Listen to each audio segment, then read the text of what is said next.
This man is now imprisoned in a foreign country, having been surrendered to a foreign court by his own government. Ibig sabihin, si President Duterte ay nabigyan na ng Panginoon ng bonus. Almost 10 years. He is now 82 years old. Siyempre, pinagpapasalamat natin yan. And yet,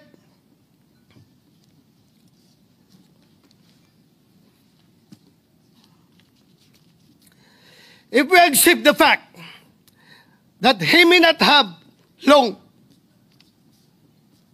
Yan, napaiyak na si Senator Bato. Umiyak yan.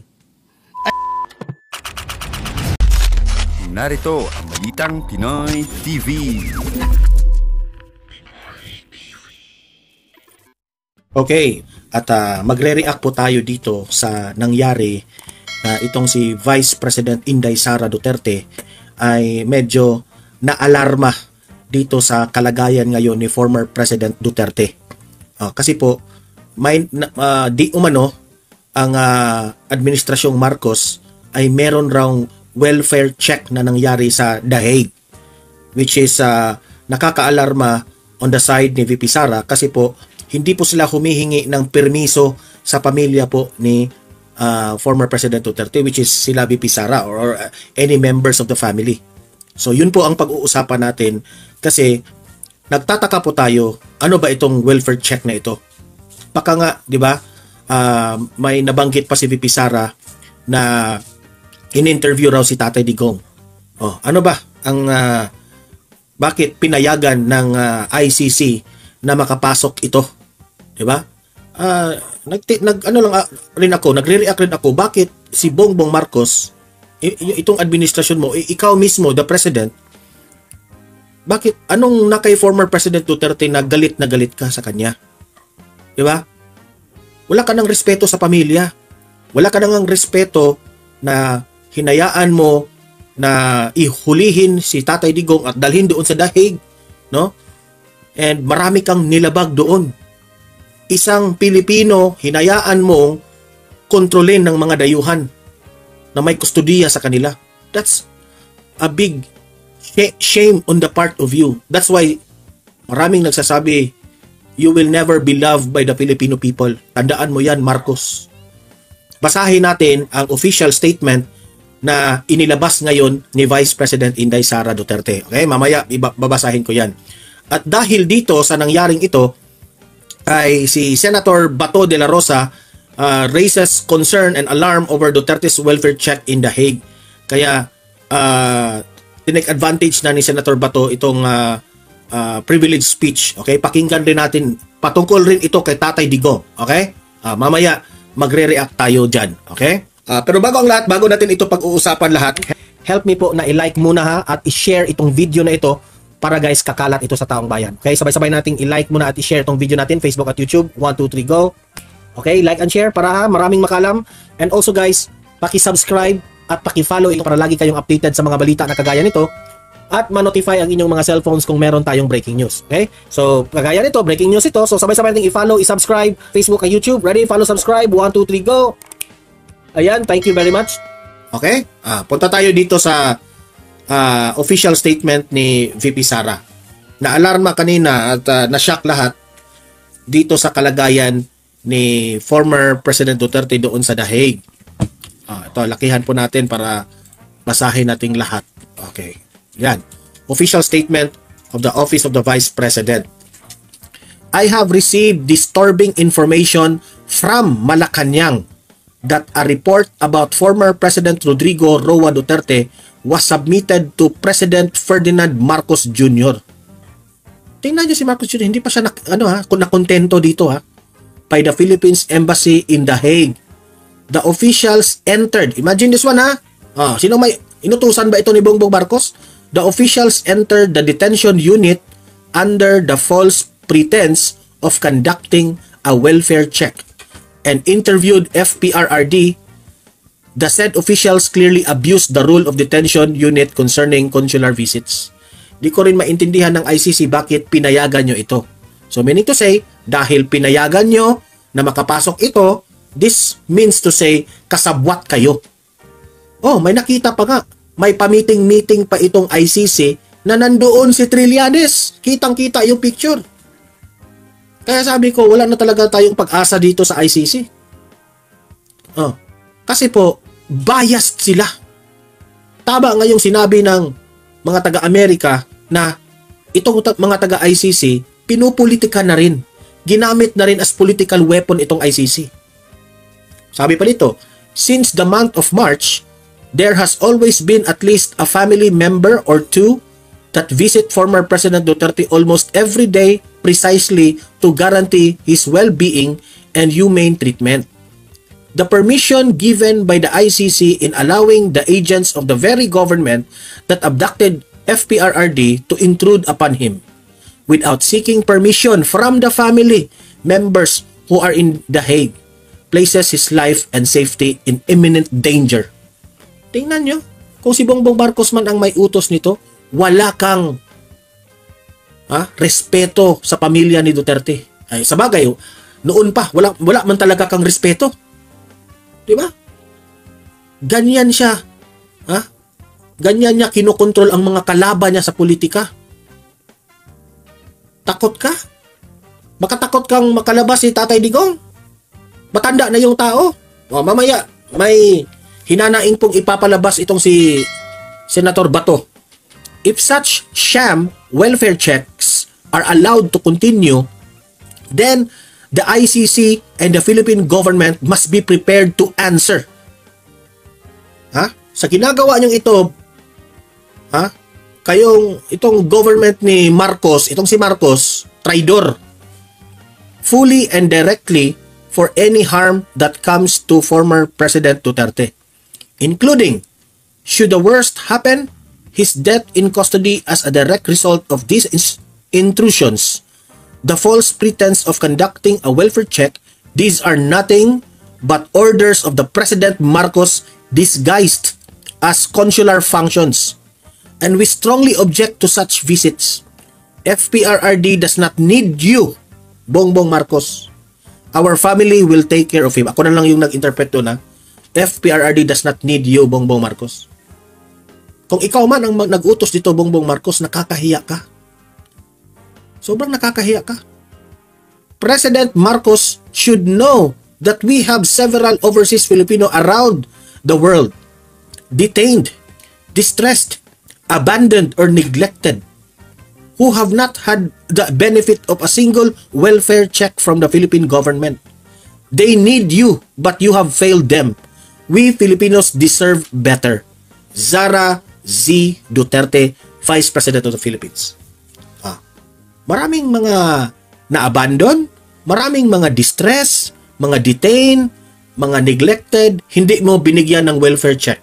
Tapos ngayon, si Duterte, magpa-disguise pa kayong nag-welfare check kayo. This is alarming and nakakabahala po ito sa kalagayan po ni Tatay Digong. Sa totoo lang. Ito po ang privilege speech ni Senator Bato de la Rosa patungkol po dito. Ito, pakinggan po natin. Mr. President, our dear colleague, Senator Ronald Bato de la Rosa, would like to avail of the privilege hour. May we recognize the good gentleman, Mr. President? Senator Ronald de la Rosa is recognized.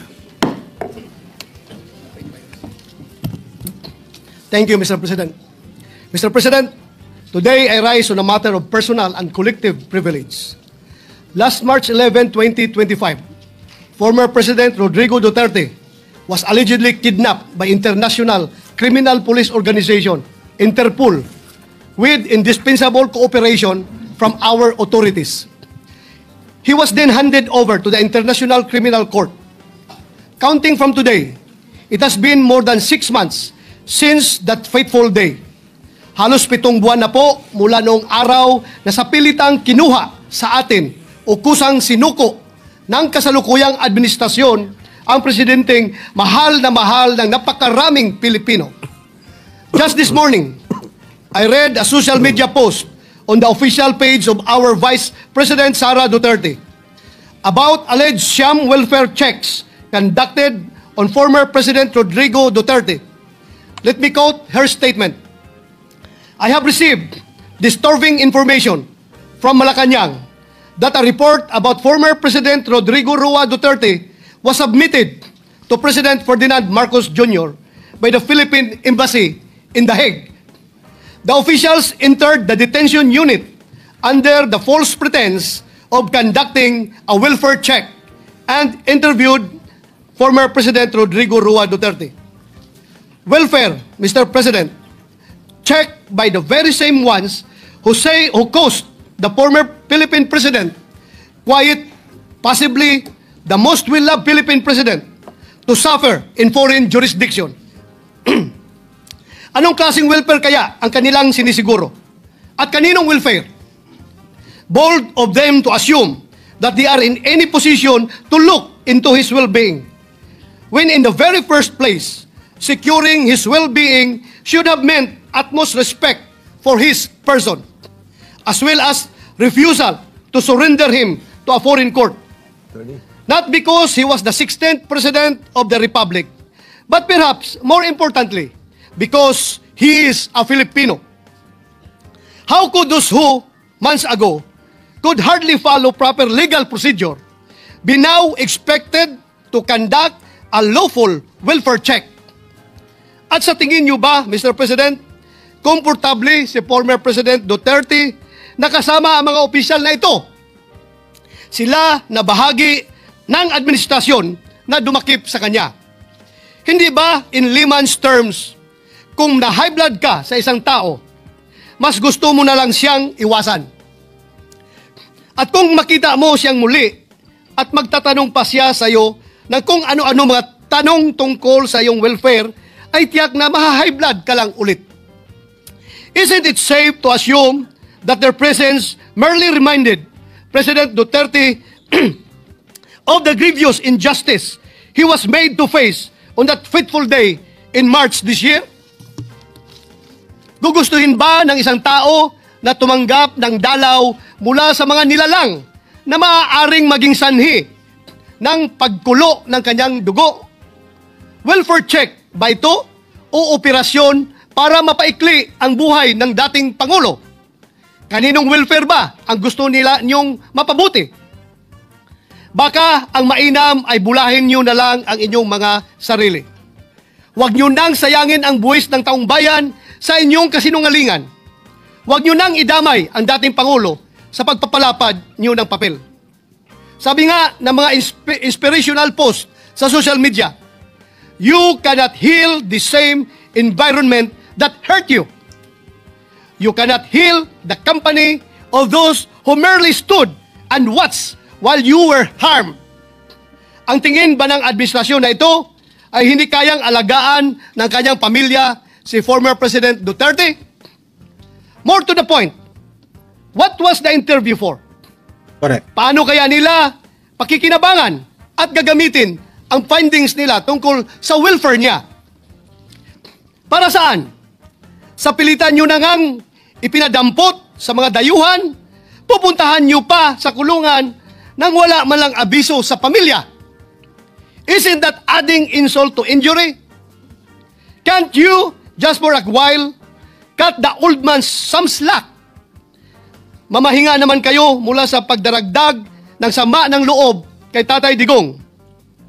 With all due respect to our Philippine Embassy in The Hague, I, along with so many of our fellow Filipinos, asked for answers. Mr. President, ever since this year began, I can no longer count the number of issues that have plagued our country and demanded always our utmost attention. Often our deepest outrage, I believe, I need not enumerate them anymore. And just last week, Mr. President, we began our 100-day countdown to Christmas. Therefore, I would not take it against the ordinary Filipino if they happen to forget what happened on March 11, 2025. But I haven't forgotten. If PRRD to some, Tatay Digong to so many of us, and Mayor Rudy for me, is a man whose destiny clearly, unequivocally preceded him. Para sa isang mayor na nagdadrive ng taxi upang ikutin ang kanyang syudad at siguraduhing maayos at payapa ito, lalo na sa gabi. A man who faced the city's problems head-on rather than shy away from them or let his officials take the blows. With a man like that, the presidency was therefore practically a done deal. No one else, I repeat, no one else in our lifetime had or will ever have the presidency cut out for him. None except Rodrigo Duterte. Dapat lang talaga na naging presidente siya. Imagine the preposterousness he must endure. This man is now imprisoned in a foreign country, having been surrendered to a foreign court by his own government. Those who hold him in custody, who cannot even correctly pronounce his name, are the same ones who now exercise jurisdiction and authority over him, now being welfare checked by the officials of this administration who help ensure his imprisonment under those of a foreign tongue. Again, I say preposterous, Mr. President. Sabi ng mga eksperto, ang average life expectancy ng isang Filipino male sa taong 2024 ay 71. 71.79 years old. Mr. President, sa kasalukuyan, si President Duterte raw ay may deteriorating cognitive condition na, ayon sa kanyang legal team.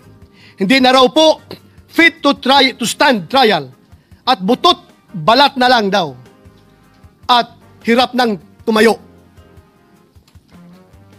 Kung pagkaisipin, kung nasa 72 years old ang life expectancy ng isang lalaki dito sa atin, ibig sabihin, si President Duterte ay nabigyan na ng Panginoon ng bonus. Almost 10 years. He is now 82 years old. Siyempre, pinagpapasalamat natin yan. And yet,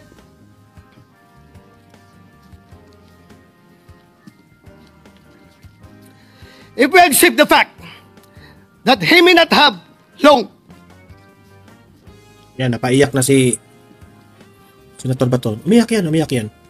I hope, with all my heart, that he leaves this world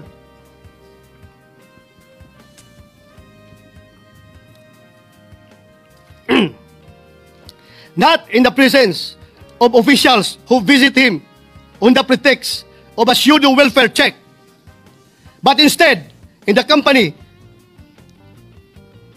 of the people he loves.